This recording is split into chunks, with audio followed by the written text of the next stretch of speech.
Hi hello. ഇന്നലെ ഞാൻ YouTube ഒന്ന് സ്ക്രോൾ ചെയ്യുന്ന പോകുന്ന കൂട്ടത്തിൽ ഒരാളുടെ ഒരു വീഡിയോ കണ്ടു.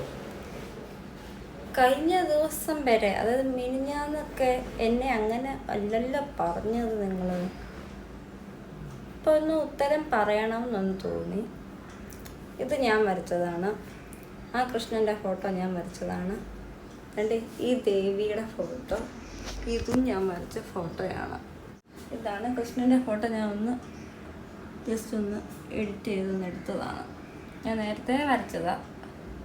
ഇവിടെ ഈ ഫോട്ടോയും അതുപോലെ തന്നെ വേറെ വരച്ചിരുന്നതായിരുന്നു. അത് ഞാൻ മാറ്റി വെച്ചിട്ട് ഫുൾ ബാക്ക്ഗ്രൗണ്ട് മാറ്റിയിട്ട് വേറെ എടുത്തതാണ്. എൻ്റെ സൈൻ ഇവിടെ കൊടുത്തിട്ടുമുണ്ട്. അപ്പം നിങ്ങളെ പറഞ്ഞല്ലോ എൻ്റെ ഫോട്ടോയ്ക്കൊന്നും ഒരു പെർഫെക്ഷനും ഇല്ല, ഒന്നുമില്ല. ശരി, സമ്മതിച്ചു. എൻ്റെ ഫോട്ടോയ്ക്കൊന്നും ഒരു പെർഫെക്ഷനും ഇല്ല, ഒരു വൃത്തിയില്ല. ഞാൻ വൃത്തിയില്ലാത്ത രീതിയിലാണ് വരയ്ക്കുന്നത്. ചിക്കനും മീനും ഇറച്ചിയും എല്ലാം കഴിച്ചിട്ടാണ് വരയ്ക്കുന്നത്. അങ്ങനെ തന്നെ ഇരിക്കട്ടെ. പക്ഷേ കഴിഞ്ഞ ദിവസം നിങ്ങൾ കുറച്ച് വാചകങ്ങൾ പറഞ്ഞിരുന്നു. അതിനുള്ള ഉത്തരം നിങ്ങൾ പറഞ്ഞാൽ മതിയാകും.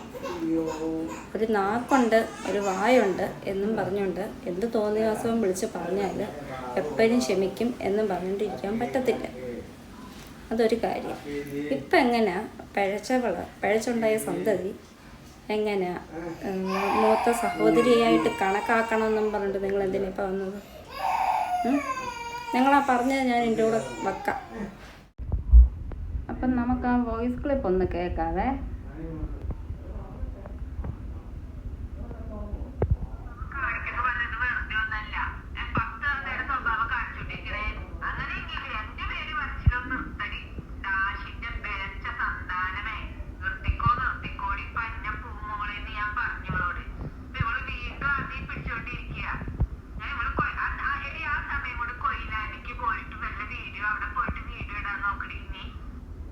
കൊയിലാണ്ടി ഞാൻ പോവാത്തത് എനിക്ക് സൗകര്യമുള്ളപ്പോൾ ഞാൻ പോകും.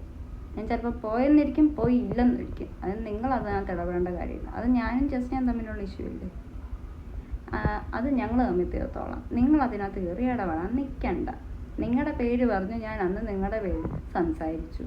ആ സമയത്ത് ഈ സംസാരം എന്താ, നിങ്ങളുടെ നാവ് പൊങ്ങിയില്ലയോ? അന്നെന്താ നിങ്ങൾക്ക് വാ തുറന്ന് പറഞ്ഞായിരുന്നെങ്കിൽ ഇത് വേണ്ട, എന്നെ സപ്പോർട്ട് ചെയ്യാൻ എനിക്കും ആളുണ്ട് എന്നും പറഞ്ഞ് നിങ്ങൾ പൊക്കി പിടിച്ചിട്ട് വീഡിയോ ചെയ്ത് വെച്ചിട്ടുണ്ടല്ലോ. അതിനൊന്നും ഒരു കുഴപ്പമില്ല അല്ലേ? റീച്ചിന് വേണ്ടി എന്ത് തെമ്മാടിത്തരം കാണിക്കാനായിട്ടിരിക്കുന്ന കുറേ പെണ്ണുങ്ങൾ ഞാൻ കേട്ടറിഞ്ഞിട്ടുണ്ട്. പക്ഷേ യൂട്യൂബിനകത്തോട്ട് ഇറങ്ങിയപ്പോഴാണ് മനസ്സിലാവുന്നത് ഇവറ്റകളുടെ ശരിക്കുള്ള സ്വഭാവം. അതിലൊരെണ്ണമാണ് ഞാനിപ്പോൾ ഈ കേൾപ്പിച്ച സൗണ്ടിൻ്റെ ഉടമ എന്ന് പറയുന്നത്. നിനക്ക് കഴപ്പിന്റെ വേദന മൂത്തട്ടാണല്ലോ നീ എന്റെ പേരും തന്നെ പറഞ്ഞോണ്ടിരിക്കുന്നത്. നിനക്ക് അസല് കഴപ്പിന്റെ വേദന മൂത്തവളാണെന്ന് കണ്ടാലറിയാം. എനിക്ക് കഴപ്പാണോ ഇല്ല എന്നുള്ളത് നിങ്ങളല്ല തീരുമാനിക്കുന്നത്, ഞാനാ തീരുമാനിക്കുന്നത്. പിഴച്ച സന്താനങ്ങളും പിഴച്ച സ്വഭാവം മാത്രമേ കാണിക്കുള്ളൂ. അല്ലെങ്കിൽ നിനക്ക് തലയ്ക്ക് അരപ്പിരിയായിരിക്കണം, അരപ്പിരി. ഇപ്പം എങ്ങനെയാ നിങ്ങൾ എൻ്റെ മൂത്ത സഹോദരിയാവുന്നത്? അപ്പം നിങ്ങളും പിഴച്ചതായിരിക്കുമല്ലോ. ഞാൻ പിഴച്ചതാണെങ്കിൽ മൂത്ത സഹോദരി പറയുന്നതായിട്ട് കണക്കാക്കണമെന്നും പറഞ്ഞ് ഇന്നലെ നിങ്ങൾ വീഡിയോ ചെയ്തേക്കുന്നത് അങ്ങനെ ഉണ്ടെങ്കിൽ അപ്പം നിങ്ങളും പിഴച്ചതാണ്. ഞാൻ പിഴച്ചതാണെങ്കിൽ നിങ്ങളും പിഴച്ചതാണ്. എനിക്ക് അത്രേ പറയാനുള്ളൂ. അതിനൊറ്റ ഉത്തരവേ ഉള്ളൂ. ഞാൻ പിഴച്ചതാണെന്നുണ്ടെങ്കിൽ നിങ്ങൾ പറഞ്ഞു മൂത്ത സഹോദരി പറയുന്നതായിട്ട് കണക്കാക്കാൻ. അപ്പം ഞാൻ പിഴച്ചതാണെന്നുണ്ടെങ്കിൽ നിങ്ങളും പിഴച്ചത് തന്നെ.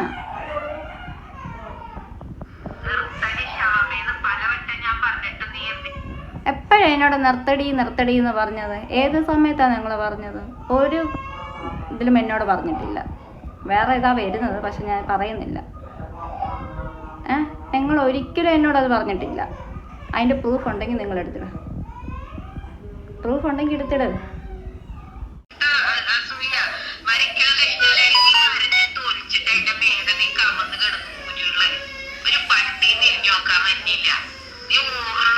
അവിടെ കിടന്നിട്ട് തുണി രണ്ട് ഉരുണ്ട് കാണിച്ചാലും ശരി, ഒരു പട്ടി തിരിഞ്ഞു നോക്കാൻ പറ്റില്ല.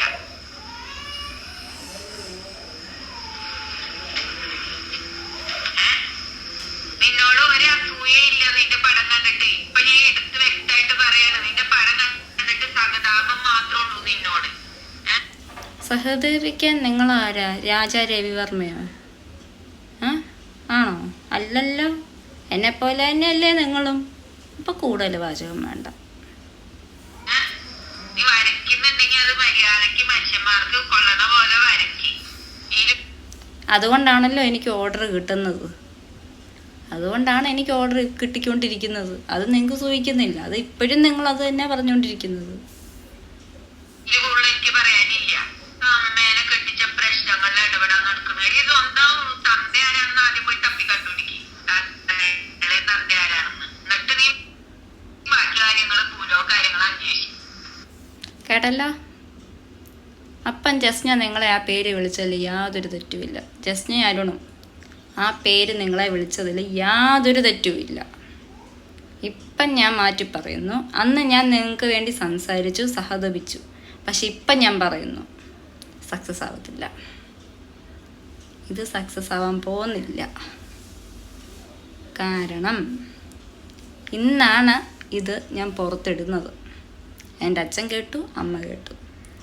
ഇപ്പം ഈ ലാസ്റ്റ് കേട്ട ഒരു പോർഷൻ ഉണ്ടല്ലോ, അവരുടെ മനസ്സ് നൊന്തിട്ടുണ്ടെങ്കിൽ അത് മതി തീരാൻ. നിങ്ങൾ വലിയ ഗുരുവായൂർ ഭക്തയല്ലേ, ഗുരുവായൂരപ്പൻ്റെ ഭക്തയല്ലേ? ഈ ഗുരുവായൂരപ്പന് നിങ്ങൾ ഈ ലാസ്റ്റ് പറഞ്ഞ വാചകത്തിന് മാപ്പ് തരുമെന്ന് നിങ്ങൾക്ക് തോന്നുന്നുണ്ടോ? എല്ലാം അറിഞ്ഞിട്ട് ഇത്ര ചെറ്റ വർത്തമാനം പറയുന്നതിന് ആ ഗുരുവായൂരപ്പൻ ക്ഷമിക്കത്തില്ല. കാരണം സാക്ഷാൽ ശ്രീകൃഷ്ണൻ ക്ഷമിച്ചിട്ടില്ല,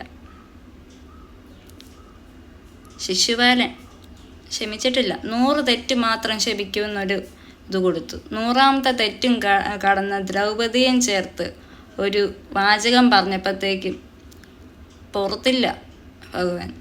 സ്വന്തം കൂട്ടുകാരിയെ വെച്ച് ആവശ്യമില്ലാത്ത വർത്തമാനം പറഞ്ഞപ്പം ആ ഭഗവാന് ദേഷ്യം വന്നു. എന്താ ചെയ്തതെന്ന് ഞാനായിട്ട് അതിനെ നിങ്ങൾക്ക് ബോധ്യപ്പെടുത്തി തരേണ്ട കാര്യമില്ലല്ലോ. ഒന്നും ഇല്ലായിരിക്കുമെന്ന് വിചാരിച്ചല്ലേ വീഡിയോ മുക്കിക്കഴിഞ്ഞാൽ. ജസ്റ്റിനെ എന്നെ ഇത്രയും പറഞ്ഞിട്ടില്ല. നിങ്ങളെ പറഞ്ഞതിൻ്റെ 7 അയലത്ത് വന്നിട്ടില്ല ജസ്റ്റിനെ എന്നെ പറഞ്ഞത്. പക്ഷെ നിങ്ങൾ പറഞ്ഞത് എഴുതി വെച്ചോ നിങ്ങൾ. ആ ഭഗവാൻ ഒരിക്കലും പുറക്കാൻ പോകുന്നില്ല. എൻ്റെ അച്ഛനും അമ്മയും കേട്ടു. അവർക്ക് നൊന്നിട്ടുണ്ടെങ്കിൽ ക്ഷമിക്കത്തില്ല, ഭഗവാൻ ഒരിക്കലും ക്ഷമിക്കത്തില്ല. അതെനിക്ക് 100 അല്ല 1000 വട്ടം ഉറപ്പുള്ളൊരു കാര്യമാണ്.